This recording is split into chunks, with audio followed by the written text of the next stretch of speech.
Hello everyone, my name is Joshua. This is the 109th video on my video journal series. Today's day is Thursday, the 28th of May, 2026. How's everyone been? I've been pretty good, thank you. But something that's been on my mind recently, in fact, actually happened to me today, was have you ever had that moment or experience where you go inside of a store and an employee comes up to you and says, is there anything I can help you with? You know, they're the one who approaches you. I actually got that twice today. Both of them were in clothing stores, unsurprisingly. But I've gotten that experience a few times throughout my life where you're just looking around. Sure, you're just taking your time or whatever, and maybe the employee thinks you're confused or you need help with something. But, you know, I always get like weird vibes from it. Like, I know it's a kind gesture when they come up to you and say, "Oh, do you need help with anything? Is there anything you're particularly after?" And then they just give you a smile. And I'm like, "Oh, no, everything's all good. I'm just like doing some window shopping." And they say, "Oh, okay." And then they just like usually walk off. But, yeah, I've gotten that a few times. Either because you know, I dress well and they think like I'm a wealthy customer or whatever, or maybe like I'm a big deal. Or two, or the B option, sorry, is that they think I'm like stealing. And obviously, I never steal, right? Um, I don't endorse that sort of behavior whatsoever. But like, I swear it has to be one of those two options because I've learned in retail, when I worked in retail, we learned that if you suspect someone of stealing or someone who looks suspicious, you go up to them and ask, "Oh, is there anything you need help with?" You know, because you want to make that like direct contact, sort of like scare them away, or just keep like an eye out on them. You know, so I've always perceived like option B, even though I never do that sort of thing. I always just like look in, you know, side of a store. Usually I take my time, or you know, um, to like look at every single little thing. But I guess that can arouse some sort of suspicion, even if I don't intend it to. But you know, it just takes me a while to, I guess, like you know, think of what I want to buy. You know, what specific product I want to purchase. So yeah, I you know I appreciate the gesture, but like sometimes where it's like a little bit unexpected, you know, just it's a little bit of a jump scare, you know, like no, I'm just fine, you know, just looking at all these clothes and jackets and pants and all that, you know, and I guess like you know from the employee perspective, it must have been option A that they saw that I was, you know, customer. Maybe I needed some help. But you know, I never really, I guess, I'll never really know if it was option A or option B, or maybe if there's an option C that I just don't know about anymore because I don't work in retail anymore, as of recording this at least. Um, so yeah, I guess like it's a nice gesture if you get like a employee coming up to you and say, "Oh, do you need any help?" or "What are you looking for?" sort of thing. But at the same time, you know, I do prefer to shop with my earphones plugged in and all that. Part of why I go to the shops is because you know I like just being by myself and I like limited, I guess, social interaction. Yet again, I appreciate their help. I appreciate their kindness and all that. But like, I just like you know being able to just explore a store or shopping center fully and not really, I guess, like, um, you know, speak to any stuff unless I have to, you know, because I feel like we all have those moments where we just, you know, think we need some alone time, some downtime to ourselves. And I don't mean it like, I guess, an antisocial way, but I just mean it in the fact that, well, you know, like you really want to be immersed in that moment. You know, you just want to be immersed and just listen to your music and all that. You know, same thing whenever I just like take walks around the city or surrounding suburbs and all that. I just like putting in earphones and just like you know being by, just be alone, or at least you know um, just walk, keep to myself. Um, you know, let my voice rest because I do a lot of talking throughout the day when with my parents or in front of the camera, and sometimes you get like your voice rest. So some days you just don't want to, I guess, speak unless someone comes up to you and asks you or wants to strike up conversation, sort of thing. I guess these are like the mini sort of things that I notice throughout everyday life. They seem like relatively like minor issues, but like I believe everyone, I guess, has that I guess sense or urge for privacy or just you know just some downtime, really. Like, part of why I record these videos late at night is because that's my downtime. That's when everyone's asleep and I can just go on my computer, scroll through YouTube, scroll through Reddit, play games or whatever, because I know no one will bother me. But during the daytime, my mum asks me like 1,000 chores, so um, I guess, yeah, it is nice, just, I guess, being able to pop in your earphones and just listen to music, but then someone comes up to you, oh, God forbid, But anyway, it's just a relatively minor issue. But yeah, I guess for those who still work in retail, those who in the retail industry as of recording this, or when you, I guess, see this video, I want to hear, I guess, your perspective about it. Are you taught to, I guess, approach customers if you suspect them of, illegal activity, that is stealing, or texting on a phone suspiciously, or you approach them because they look like helpless, or they look like they need help, but they don't want to approach someone for help. They want them. They want someone to come to them, sort of thing. I honestly don't know. It could be a mixture of both, but that'll make it really hard to, I guess, differentiate what the scenario is and what, I guess, provoked that scenario. But anyway, yes, I went to, I guess, the shops today. Obviously, I bought like a few things, just mostly food and clothes, and obviously everything right now is a little bit expensive. I definitely noticed some like price increases, even in like the major like retailers and supermarkets.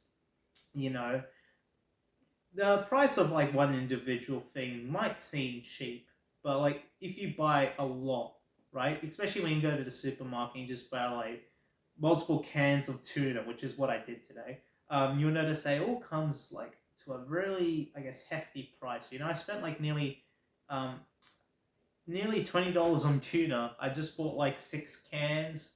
I think I bought like a mini box of shapes as well. Shapes are these Australian snacks. They're like these mini biscuits with like um, different flavors, and they sell them in like barbecue, um, original, obviously. What's another flavor of shapes? Chicken flavored. I think chicken flavors one. Maybe, I don't know. It's been a while, but like I bought the barbecue ones because those are the ones I always like eat. I don't really eat the other flavor of shapes. I know they got like a Vegemite one.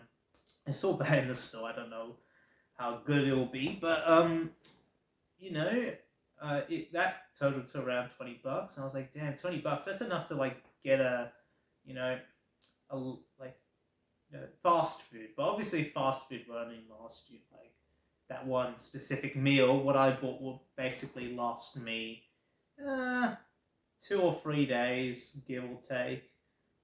So it's like more, I guess, evenly spread out. But cost of living crisis, that's another issue here in 2026 that you hear all over the news. And I've definitely felt it. I'm impacted by it.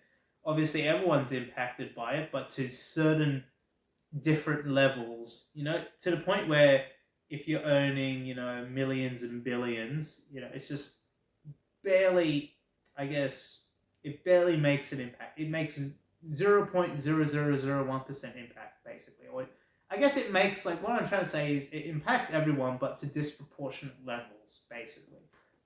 You can be impacted by, I guess, increased fuel costs. But if you're like super mega rich, then, it's just going to be like, a small drop in the ocean, basically, juxtaposed to, someone who might be earning minimum wage or minimum salary, and it impacts them a lot harder. They get faced with a lot harsher consequences essentially, because they're not as wealthy as the 0.1%. But not to make this, I guess, like a sort of doom and gloom video. But yeah, I guess that's a major issue here in 2026 as of recording this, and the economy and all that still in a slump. It's quite hard to find a job now.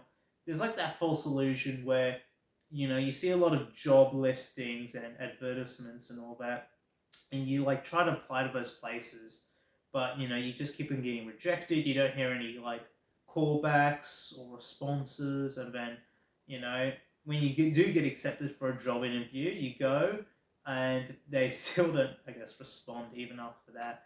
um, and the jobs that I like, because obviously I'm still searching for a job, and a couple of my mates have gotten jobs this year, and um, I've heard what they had to, I guess, deal with. Um, and I guess, like, it is a lot. They've, picked up a lot of shifts, but, it's tough working conditions out there. And even if you do land a job, there's still, I guess, the issue of, I guess, the quality of that job.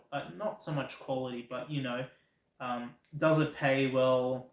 Is it enough for me to, I guess, um, sustain I guess, to sustain my habits, to sustain my quality of life.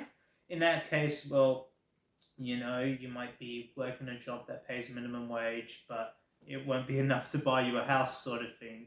Um, and you work, and you work overtime.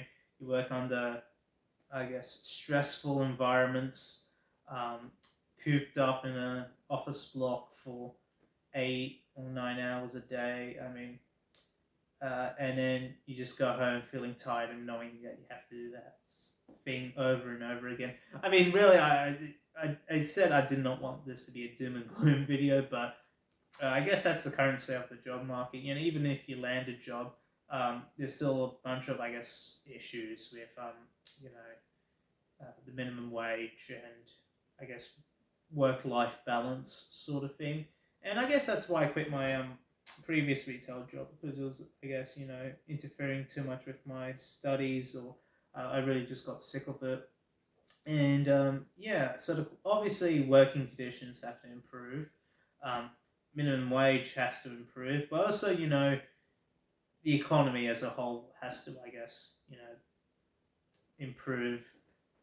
So like, so I guess we can have you know a society where home ownership is not out of the reach, essentially, because yeah, houses here in the year 2026 are very, very expensive. And I know I've gone a little bit off topic, but this is what's just been coming to my mind.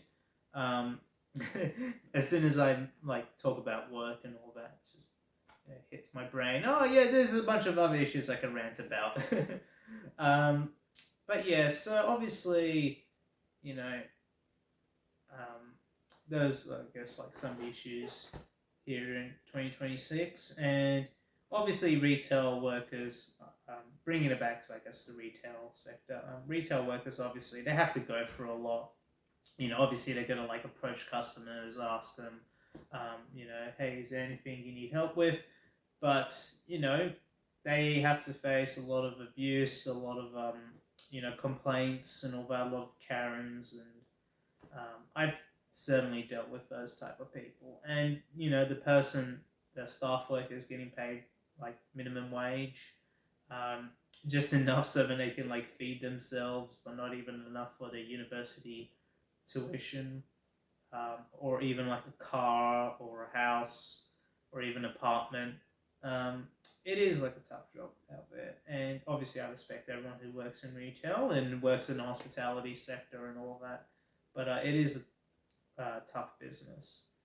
And obviously I appreciate their small act of kindness. Um, coming up to me, asking, do you need any help, and all of that. And, when they go above and beyond for you, essentially, I always appreciate that sort of thing. Because obviously they're not really getting paid extra to do that. They're just doing it because they're passionate about it, or they have a strong work ethic, which I, value. And yeah, I guess like sort of branching off of that, I guess that sort of thing. Even though I did like, I guess, go on a little bit of a rant about how I like to be a little bit introverted sometimes and just plug in my earphones and not really speak to anyone. I guess that sort of experience is what will be, I guess, the main selling point of brick and mortar stores in the future. Because right now, obviously, in countries like the United States, a lot of their shopping malls are dying out because of Amazon.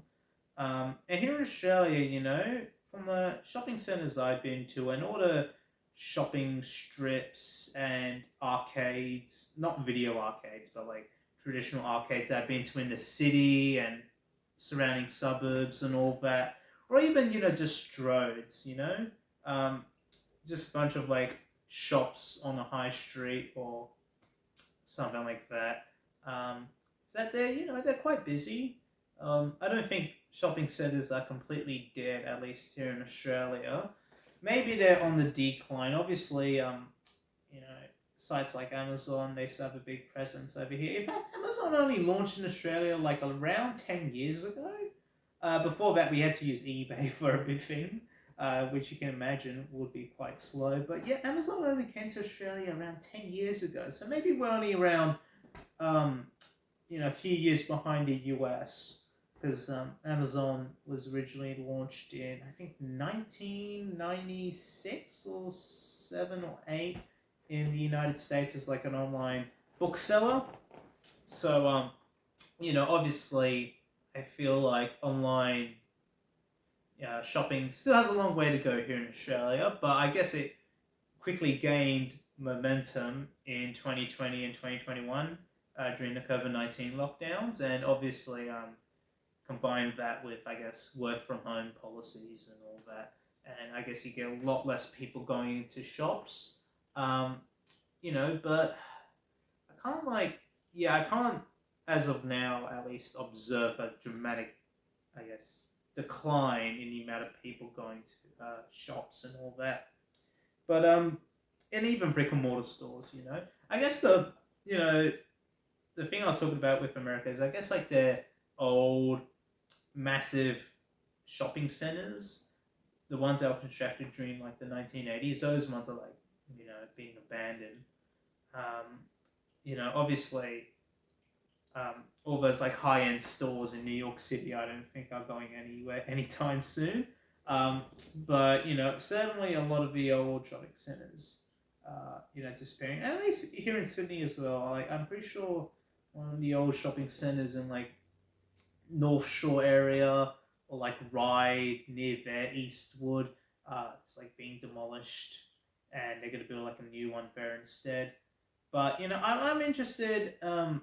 From what I've heard at least, or maybe I'm getting confused with like another shopping center. But yeah. So I wonder what the, I guess, brick and mortar store experience or just shopping center experience will be like in 20 years time. It's hard to imagine now, but would no one, I guess, would shopping centers be a dying fad in 20 years time, or would they reinvent themselves to basically be like more geared towards the in-store experience, where you have like, you know, um, where I guess they start putting emphasis on hiring, more people to work in the store to make it a lot more quicker and personalized experience towards the consumer or customer. Because a lot of like stores I've been to, that like obviously it does the job. You have one person up front counter, stock, but what if try making things a little bit more exciting or innovative, or just really make, I guess, you know hone in on the selling point of, if you need it now, you can go to our store, sort of thing, and you can speak to qualified professionals about it, because I think that'll be a very good selling point. Not everyone wants to do online shopping. Some people need stuff now, and they want to speak to someone about that product or service. And I think, that needs to really be emphasized in order for shopping centers to, I guess, thrive, essentially. Or yeah, pretty much shopping centers, because all the individual shops inside of that shopping center or mall or arcade or strip or whatever. Um, yeah, I guess that's one thing. And yeah, I guess, oh man, that's pretty much all that happened to me today. I didn't clean out my desk area yet again. I might have to delay that to the weekend. Um, but I obviously in the process of reorganizing all my files on my computer and all that. Um, and obviously uploading all of the content from my phone onto my PC. That's going to take a while. Um, and obviously my Canon R50 still has a lot of space. Um, it's got a 128 gig SD card. So obviously, 128 or 256. I keep on forgetting. I think it's 128. It's still got a lot more space on the SD card, so I'm not worried with my um, digital camera. I'm more focused towards my phone. And obviously my phone, I use it for like a lot of things, browsing Google, taking photos, listening to music. And once it nears full capacity, the apps and the whole running process of that phone eventually like slows down. So yeah, and I guess to really wrap things up, um, you know, obviously I appreciate when like I guess like staff come to me and say, "Oh, do you need any help or anything like that?" But you know, I do feel a bit uneasy, like stalks me. But they might just mean no harm. They might obviously no harm, but like they wouldn't, I guess, suspect me as a thief, but rather someone who might be lost or needs navigation. But I'm all right with navigation. If you ever, I guess, see me, be assured that I have at least a 99% certainty that I am not lost inside of a store. Maybe that 1% of maybe that little 1% of the time where I'm like, where the hell is this specific thing? You could be inside of like a Bunnings and just wanting like a very small item, but you're gonna navigate a whole warehouse. Kind of like IKEA. But yeah, I guess for the most part, I'm not really in a rush. I'll just look around and take my time with navigating things. And obviously, I feel like, obviously, um, for stores to survive, they should focus on that customer experience. I know I basically went on a mini rant about it, but they should emphasize that sort of thing if they, I guess, want to stay in business. And yet again, no, I don't know what the future of shopping will be like in 20 years' time. Maybe nothing will change. Maybe things will still be the same. But I feel like if stores want to survive, they want to focus on that in-store experience and small, I guess, quote unquote, acts of kindness like that, even though I was a little bit startled by it because it happened to me twice today. But my little wise quote for today. What will my little wise quote for today be? My little wise quote will be to go above and beyond. Like I go above and beyond. Obviously, do something that's driven by your passion, and that'll allow you to go above and beyond. Don't really, obviously, do what is required of you, do the minimum. But if you're really passionate about something, in general, try and go above and beyond. Try to express your sort of creativity and passion, and really, I guess, you know, add on to that. Add on to um, that minimum with a small little trick, a small little something extra. It could just be smiling at a customer, or helping someone in the store with a specific product inquiry, or just doing like a small little, I guess, act of kindness, or just like a small little thing that really, I guess, goes a long way for someone. Um, and I guess obviously I'm not your manager or anything like that, but I believe in doing something that you're passionate about, but where I guess it's appropriate and where you can see the opportunity to go above and beyond and really, I guess, brighten up someone's day by doing something that you may think is small, but to the other person means a lot.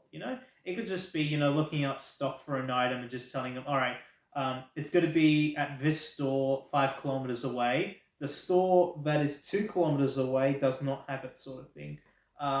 They'll save someone a lot of petrol driving 2 kilometers, even though it might not seem, I guess, that far to you. It might seem far to them. And it saves them, I guess, time and having that knowledge that, hey, that item's not in stock 2 kilometers away. I have to go 5 kilometers, but thank God I can just do it right the first time, sort of thing, and not having to spend that extra time and resources going to that store, which I thought had it, but didn't. Yeah, I guess, that sort of, I guess, above and beyond approach. Maybe it is your job, but like I always like telling, when I was in retail, telling customers about nearby stock, and even like just phoning up the store. Obviously, like if you work in, like, I guess, a franchise where you got a bunch of like stores or whatever, just maybe get that store's number, just call them up, as long as like obviously a store within your franchise or whatever, and just like, or maybe just tell a manager or something, hey, can you confirm with the other store of this, I guess, brand or whatever, if they have like something in stock. If you work at like a Bunnings and someone asks you, does this Bunnings store have it? You might want to call up that Bunnings store and just say, do you have it? And if so, can you like reserve it for X customer, sort of thing. Obviously that was a very specific example, but I feel like that really can go, I guess, above and beyond, and obviously, yeah, just put passion into what you do. And I guess it shouldn't really be, I guess, quote unquote mandatory thing, but it's something that is, I guess, appreciated, especially for someone who might be in a rush, or if you just tell this like one little small thing, will add a lot more clarification, or really improve their life in a certain way, sort of thing. So yeah, I'll just say try and go above and beyond for a good quality service, and I guess that will help keep a lot of small businesses and even big businesses in business, practically, and keep a lot of brick and mortar stores alive, because you don't really get that sort of, I guess, one-on-one approach when you're like doing online shopping. God forbid you just get one of those like AI chatbots, or having to phone up support and all of that. So I guess that's a key selling point of the brick and mortar store experience. But yeah, that's enough of me talking. I guess I'll catch you all later and see you all next time. Bye. See ya. Take care. Catch you all tomorrow.